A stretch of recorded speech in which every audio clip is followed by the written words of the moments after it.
Hello, this is Pat Wagner with Pattern Research Inc. This video was produced on behalf of the Colorado State Library as part of the Successful Supervision online course, but the concepts apply to any library supervisor's work.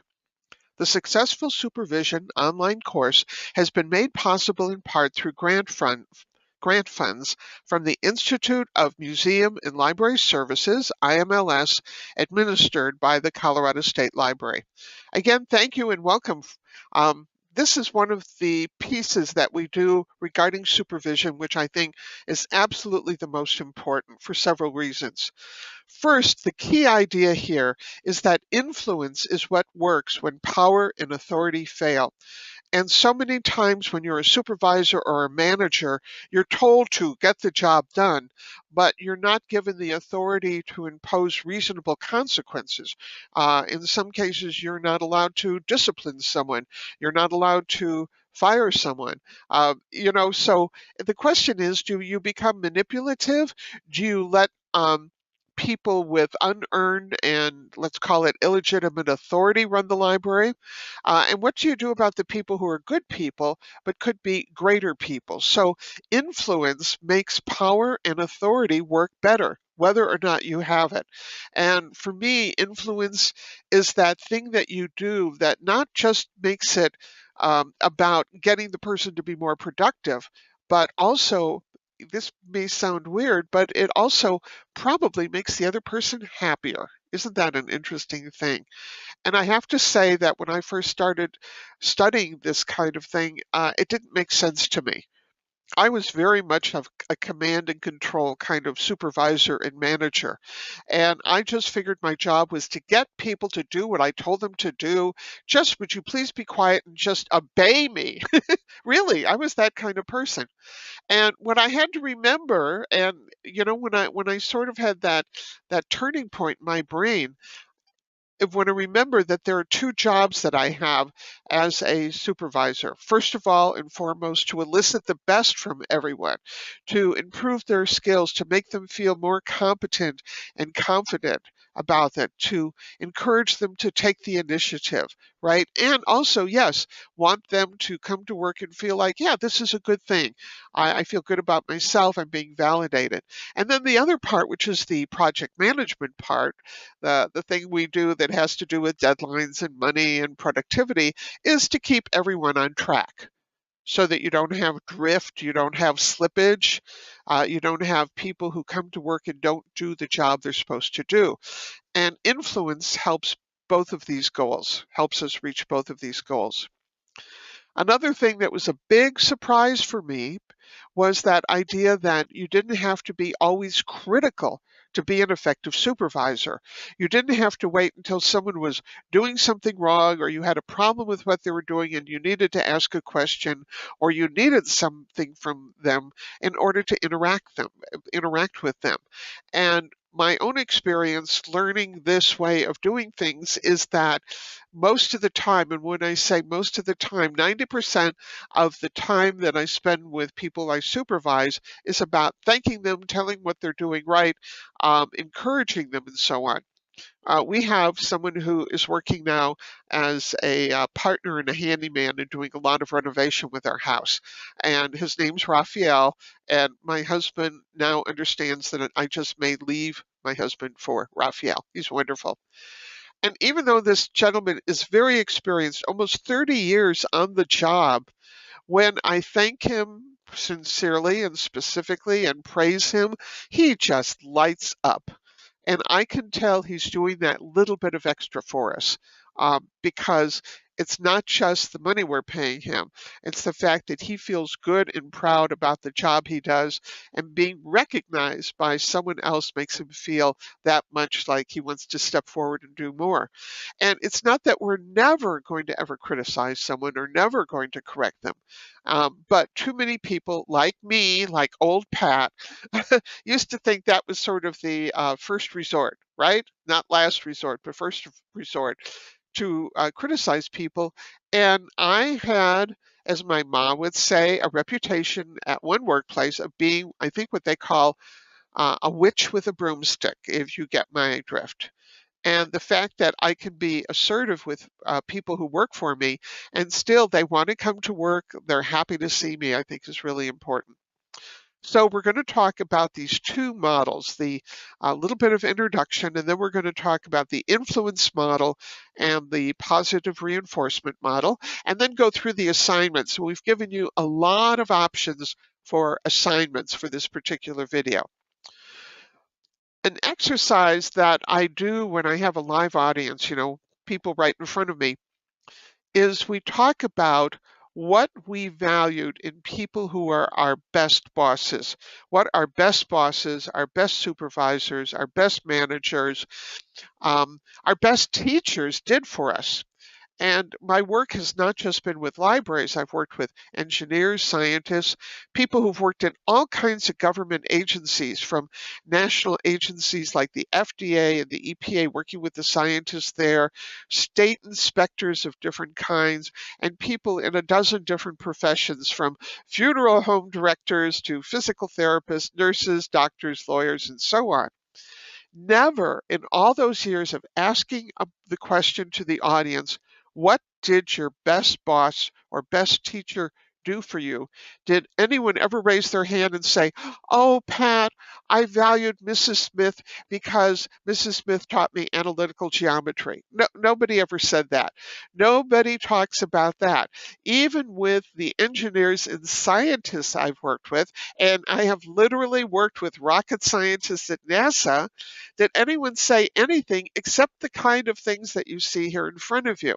They made me braver. They saw my potential. They saw things in me I didn't even see.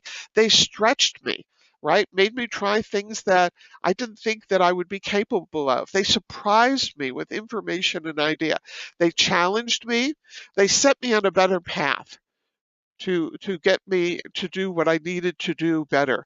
They introduced me, I love this one, introduced me to magic. These are all verbatim from different programs, right? Introduced me to the idea that the world could be a better place, made me a better learner, made me a better teacher, and let me grow. So I want to remind you that you have enormous power in terms of when we say eliciting the best from other people. And one of the wishes that I have for everyone in this course is that someday, if it hasn't already happened, someone will come up to you, someone you supervise, and say, I am a better person for having worked with you. I've had this happen to me a handful of times, and each time I had to go to the bathroom and cry for 30 minutes and come out. But for me, that's what it's all about. Not just the productivity, not just the goals that we're trying to accomplish as an institution. So the first model is called the influence model. And when I say the virtues, there are certain characteristics of the three steps we talk about in influence: empathy, uh, and objectivity and responsibility. And we're going to go through these three steps of rapport, information, and action a little bit deeper now. Rapport, the best way to make that connection with people, in my opinion, is what we call commonality, finding things that you have in common. With information, we go right back to the precision model that we've already talked about. And then with action, it's understanding the power of consequences. In behavioral science, one of the things I learned is that there is no behavior change unless there is a meaningful consequence. And most meaningful consequences are positive, not just negative. Now, we talk about people being self-starters, which is absolutely true. There are the people in this class are self-starters. You know, the people who you don't have to, hover over all the time to get the job done. On the other hand, even with people who work autonomously extremely well, if we're talking about bringing them to the next step, acknowledgement really, really works. And I've noticed something over the years that sometimes someone will say, oh, I don't want the thanks, I don't want the praise, I just want them to leave me alone. But you know what? After time, it can happen that despite their protesting that they don't need any of that kind of input, they slowly become bitter. And I don't know how to fix bitter. Bitter is a real challenge for any supervisor, manager, or friend of someone. So, first of all, the first step, the most important step in influencing people is this idea of rapport. And rapport is something that we've talked about for centuries, and you've heard about it because it's about empathy as well. Being able to see, hear, and understand the world from the other person's point of view. I believe that if you are someone who does not cultivate empathy for other people, it's going to really hamper you as a supervisor for most of the people you work with. So for me, it's like paying attention to the person, finding something that you have in common, even if you um, both like roses or you both like the Chicago Cubs. I was in a class in Kansas, and I had a woman in the class, and she was about my age, which means, older. And she was kind of difficult. She kept pushing back in the material, all these different things. And this is where I kind of look into my bag of tricks and I think about the things I love the best. I happened to mention the TV show Supernatural, which is my favorite TV show. And she just went ballistic in the best kind of way. We're in the middle of talking about something on project management. I mentioned some joke having to do with Supernatural. She started this rant about Supernatural and how much she hated the episode where everyone was singing and it was like a high school musical, and how that really undermined the characters and everything. And all her coworkers were watching her slack-jawed go through this thing. And from then on, she was just fine. She had a great time. She was everything that you would want to have in a participatory meeting, um, all because she decided I was okay because we both liked Supernatural. And when I started doing research on the general literature about this concept of rapport and empathy, I looked at what the American Psychological Association says about this, the APA, and I was very disappointed because they talked about the likability factor. And what the important hoo-has say is that being able to build rapport is about being liked and liking other people. And that's all they said. That was the gist of it. I felt it was sort of a self-referential definition between you and me. But what it also means is learning their story. What's important to them? What do they talk about? What do they bring up at meetings? What are, in other words, their beliefs about the world and what motivates them? And that's one of the things that you want to know, just not just with the challenging employees you have, but also with the ones that you have that connection with. We also have to remember that most people on this planet make decisions emotionally, even if they tell you that they're making them logically and rationally. In fact, when I hear someone say, I am a logical, rational person, I know that in some ways they're going to be more susceptible to being manipulated by emotions than someone who's able to acknowledge that, yeah, emotions play a big part in it. And I think of that classic thing about ranchers. Some of us have lived in or still live in rural areas and so on, and you've dealt with ranchers or farmers or grew up with one. And I laugh about my um, father-in-law, who was a rancher down in Del Norte, La Vida. And let's just say he was very careful with his money. Can I say miserly? Right? Stingy, except when it came for the new tractor every year. And he would twist himself into knots rationalizing why he had to buy a new tractor every year. And he bought these tractors that are supposed to live, 50 years. Well, um, when you're talking about connecting with people and being influential, rapport is more than 50% of it. In fact, in many cases, you don't have to do steps 2 or 3 because rapport is what happens. And at the basis of it is that idea of treating everyone with respect, manners, and what we call peer based behavior. And peer based behavior is believing and acting as if every single person, no matter how old they are, their socioeconomic status, their education, their credentials, anything like that, that they are your social equal and you show them the same manners you do with people who are your equals socially, let's say it that, or maybe even higher up in the food chain. So if I walk by you and you're talking to someone, I don't know if it's your supervisor, if it's someone you supervise, if it's a stranger, if it's someone well known to you, if it's someone important, or by the how would you say uh, the ideas of society, they're not very important, but it doesn't matter to you because you have that kind of mannerly treatment of everybody all the time. So you don't have to differentiate between different categories of human beings. And then the second part is objectivity. And this is where we talk about precision and being able to talk about things well. But we also have something called the platinum rule. The golden rule is do unto others as you would have them do unto you, and it comes in different forms and language. The platinum rule is do unto others as they prefer to be done to, which means that as a supervisor, you have a lot of tricks in your toolbox, but also you're paying attention to that unique human being in front of you and what they need and want.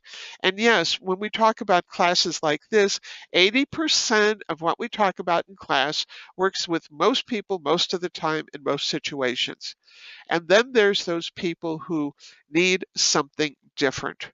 And this is where experience really helps, because the more you learn to know about people, the more you find that human beings are that challenge. As one of my mentors says, it becomes not upsetting, but fascinating to figure out how to connect with that human being.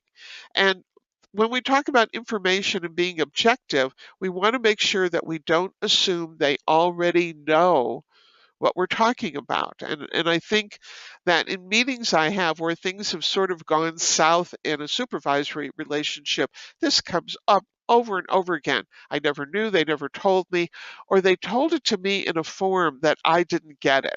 So, for example, I'm one of those people that if you tell me something, it tends to go in one ear and out the other. I don't have a good auditory memory. But if I see it in writing, it sticks. That's one of the reasons it's like, hey, Pat needs things in writing, so you need things in writing as well. So it's that idea of not just giving them information, but understanding how they prefer information as well. And then action, excuse me, we talk about this in terms of responsibility because a lot of people, and I include myself, sometimes will avoid action. And that's when we talk about conflict avoidance, because you can't guarantee the result, right? You say something mild and innocent to someone about, you know, uh, Pat, please make sure that you're on time for the meeting, by which I mean that you're actually sitting in the chair with your materials out and that you've done the homework on the materials in terms of what the board's going to do next and you're all ready. And you say that to me in a friendly, positive tone of voice that the average person would say, hey, that's just fine. And I burst into tears, or I scream at you, or I stop speaking at you, or I file a grievance against you, right?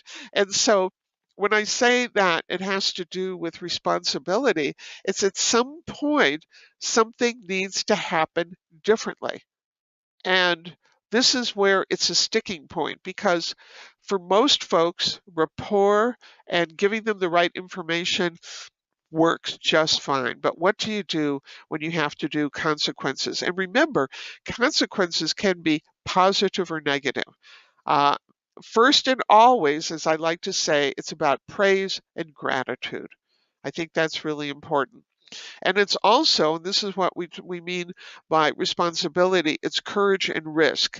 Now, as a group in your institution, because as a supervisor or manager, you are part of the administration, I think it's really good to encourage the powers that be to really think about timelines and deadlines. I have seen to the point of ridiculousness, that's a word, I think, that um, bad behaviors or behaviors that need to be addressed, or this person really doesn't want to work here based on their behavior, goes on not for days or weeks or months, but years, actually years. With a new hire, if they don't get what they need to do by the end of a probationary period, I think it's time to say goodbye. When you're talking about a new person learning new things and their behavior toward people and getting the job, it should take not more than 3 to 6 months. That's my tops. In terms of behavior change, I think it's the same thing. Now, if a library has gone through real trauma with a real damaged director or manager that can have the worst kind of influence on people, and people are recovering, getting their sea legs again, trying to figure out what to do. The longest that Pat Wagner wants you to struggle with this is 1 to 2 years. In fact, again, I prefer 6 months, but 1 to 2 years. And think back on your own experience as a supervisor and manager. How many times have you seen someone go on literally for years? I'm working with a client right now where they have a quote problem person who's up the food chain, um, in the administration actually, and she's been doing this egregious behavior for 7 years. 7 years. And you just think about what damage has been done to the credibility of the administration having someone like this in administration. And when we take action for a person, it's okay to surprise them with the good stuff, the praise and the gratitude. But when it comes down to course correction and putting someone in the disciplinary cycle and even termination, it should never be a surprise. And of course, one of the big exceptions is if your library, and I hope they do, um, has made arrangements with an outside accounting firm that specializes in audits of public sector agencies or whatever kind of library you work with. And then we want a random financial audit that nobody sees coming. They just show up, including the bosses. Nobody knows that it's going to come, and it's very disruptive. But otherwise, it really bothers me when I hear of people, for example, getting fired, and they really didn't see it coming. They really didn't see it coming. So it's those three ideas, again, of rapport and information and action. The other model we're going to talk about, and they don't actually go absolutely parallel. Some people sort of say, well, this means this and this means this. That's okay. But just take this as a separate model. And that's the model of positive reinforcement.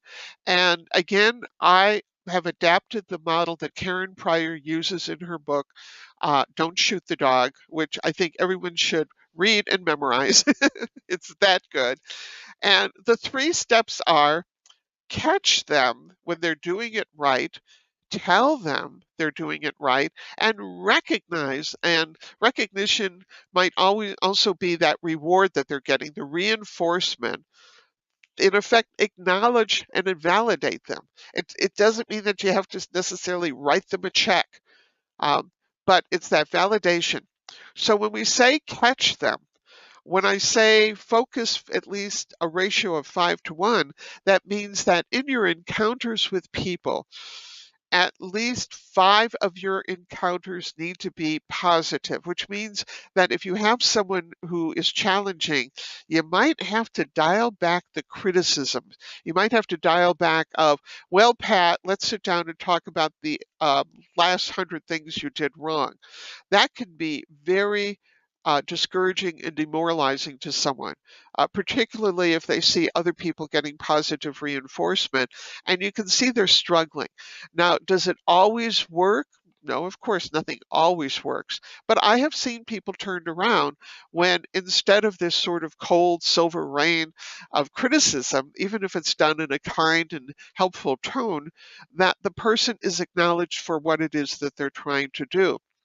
And one of the things that I will do with someone, particularly if I'm first getting to know them, is I want to see them at their best. I want to see them when they're productive, they're cheerful, they're smiling, they feel good about themselves and good about the world. I want to see if I can establish a baseline with them. And then I have something to go for in terms of how do I encourage them. So what we're doing is we're paying attention not to the mistakes they're making. That's easy.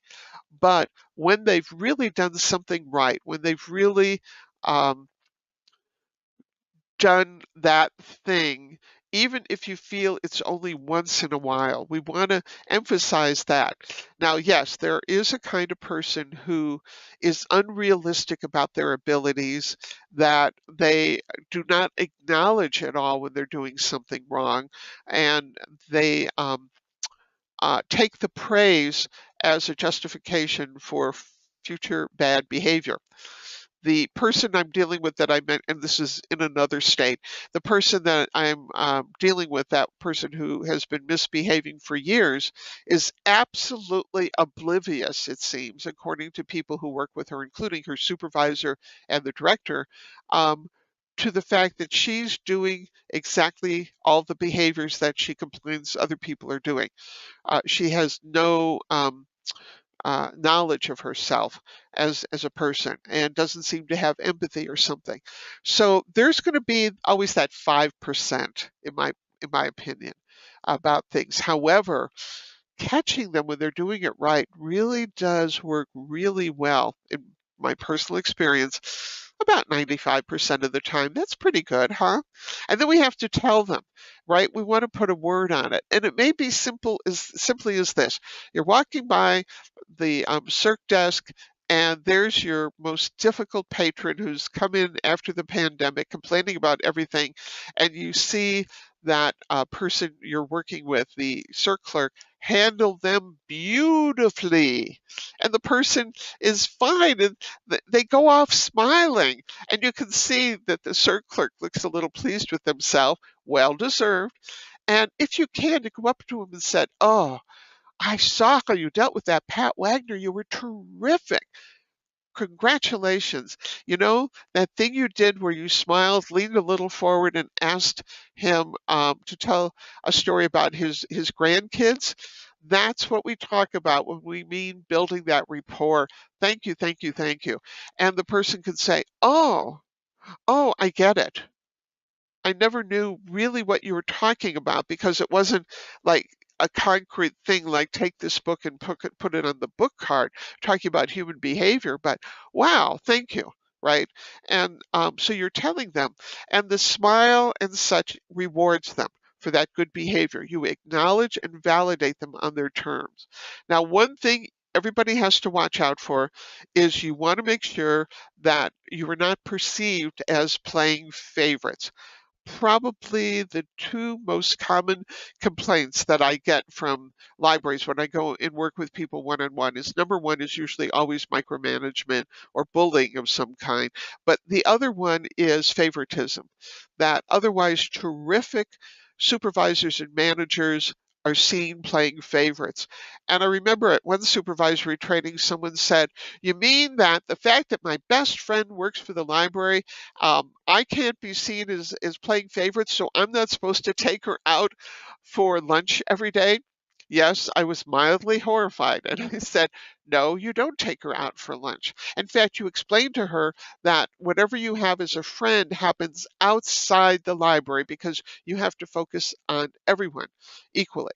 And it's not easy to do, because we're human. We're going to like some people better than others. We're going to have more rapport with some people than we have with other people. That's just how life is. So there's a certain personal discipline that goes in the fact that you might obviously like Christine better than Pat Wagner, but in the workplace, you have to do your best to um, be seen as being fair and equal to both. And that's one of the most important ways that you're going to build trust and respect in the workplace.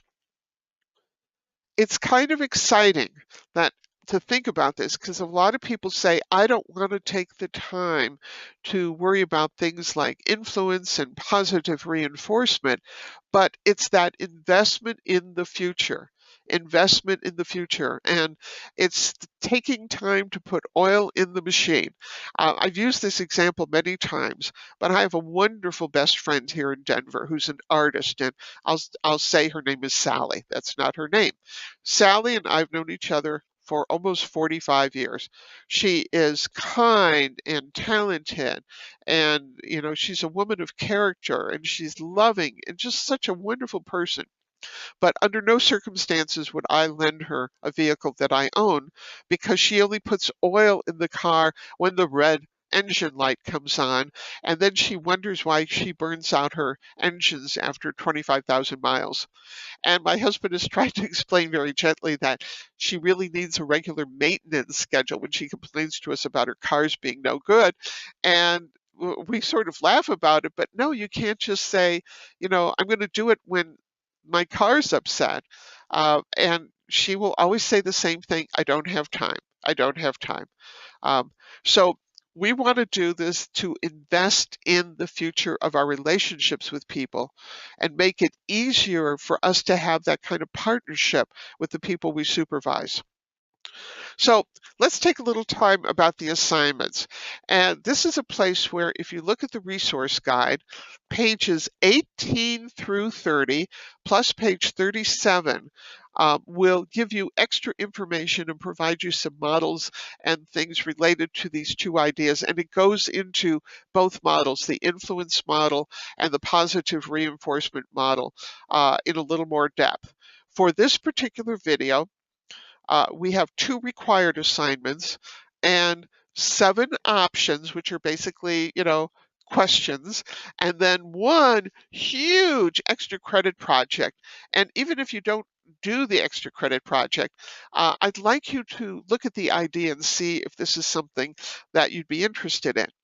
As usual, if you're attending the course, please post your assignments to the LinkedIn group and comment on your choices. And at this point in the course, people are doing an awesome job of posting. And what I'd like you to do is also kind of go back and see what your colleagues have posted as well and comment on them. Even if you know the stuff in your head, writing it down in our species tends to reinforce the ideas. And commenting on other people's ideas also is a way of reinforcing and letting your brain kind of mull over what it said, what's been going on, and it makes the learning, let's just say, deeper. And if you're watching this on your own, you might take these ideas back to your workplace and even run these as exercises with your colleagues as well. Okay, so this is the first required assignment. Make a list of those people that you supervise. Think of it as sort of like a roll call. And could you score your relationship with each one of them? Thinking about how much time you interact with them, who are the people you seem to thank a lot, and how well do you think you treat the people you supervise fairly and equally? When I was doing a lot more teaching at college, I was for a short period of time an adjunct at the University of Denver in the Graduate School in Communication. And the person who was supervising me said, Pat, make that roll call, and after each class, check off who you've had an interaction with in class. And she said, you're going to be shocked after a couple of weeks who you seem to always be having an interaction with and who you neglect to have an interaction with. And I used that method for the 7 years I taught at Metro. And I was always surprised that there were always people who I tended to forget. So that will be a very interesting one to comment. And you know what? If you think you're doing a good job, maybe you only have 1 or 2 people that you supervise right now, you get to brag a little bit about this. Okay, second assignment, and this really goes to both um, the influence model and with the model that has to do with positive reinforcement. Okay. Um, Given that you're in a workplace and it's not the same thing as hanging out at a bar and making friends that way, what are reasonable and appropriate ways, in your opinion, to build rapport with employees? Again, think back of your history. Think of what has been appropriate in terms of people who have supervised you. And what would be, if this is different, maybe the same question for some of you, what are reasonable and appropriate ways to recognize, reward, reinforce good behavior and outstanding performance? So one is just the everyday way that you do to build rapport. And when you catch someone and tell them someone, and if you want to do it even more than just the thank you, what's appropriate? What's appropriate? So here are 7 optional questions. And I invite you to take one or more of them and just write what you've been doing already in class. These really succinct, interesting, specific ideas based on your point of view. Why are some people, in your opinion, hesitant to build rapport? Why are some people hesitant to praise and thank? Here's a good question that comes up a lot when I do this with a live audience. What does phony praise look like? Because people are really concerned about being phony. And what does that mean to you? Why might someone reject praise and thanks? Who are the people who we tend to either ignore, overlook, or forget?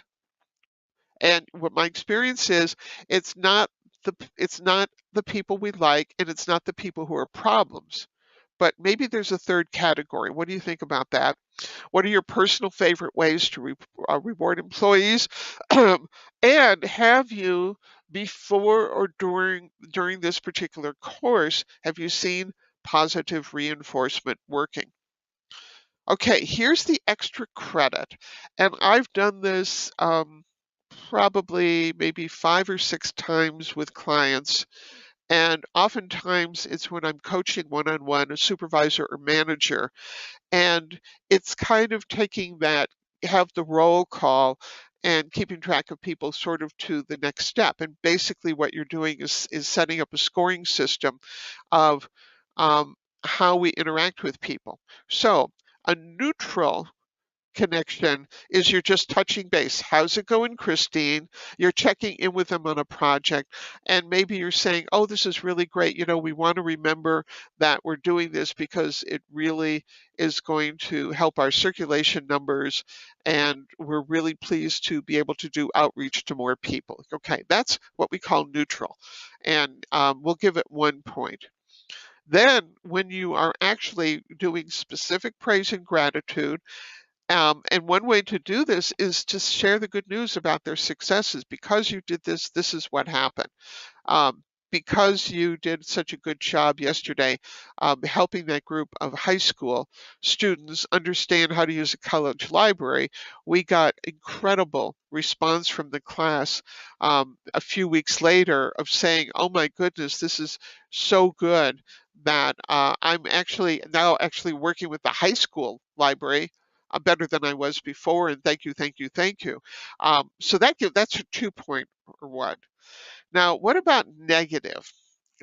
We say to people, even if it's warranted, even if you absolutely knew it was the right thing to do, let's make that a -1. Not because we think criticism is never warranted, but it has to do with how that person feels about you when they see you coming. Now, those of us who consider ourselves pretty healthy welcome criticism and so on. But for right now, for this model, what we're talking about is criticism is what is wrong, telling them what is wrong, lecturing them about what they've done wrong in the past and the present. And it's that whole area we'll be talking about in the future of course correction and any kind of disciplinary action about things. And what we're trying to do here is to create a score based on how much time we spend with someone and what kind of time we spend with someone. Now, the number 2, that -2 negative, about negative behavior, probably no one in this course does that. But negative behavior is when we know we've caught ourselves doing the wrong thing.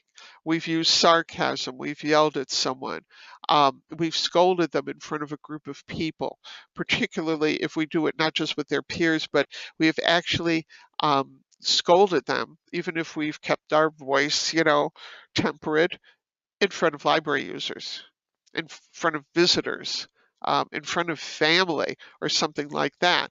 And I've seen, as you have seen, bad behaviors on the part of supervisors, yelling, mocking, profanities, verbal threats, emotional put downs, the microaggressions, all this kind of thing.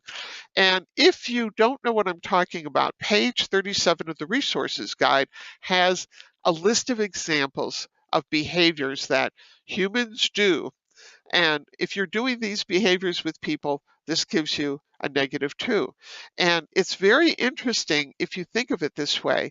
Are you putting jelly beans back in the plate, or are you taking jelly beans out of the plate? And for some people, this is sort of a wake up call for some supervisors and managers, because they realize, I can't just say that Pat's got a better score because she's a better person. I have to think about my job as a supervisor. And again, going back to am I eliciting the best from people? And am I keeping them on track, mostly using positive reinforcement rather than criticism and correction?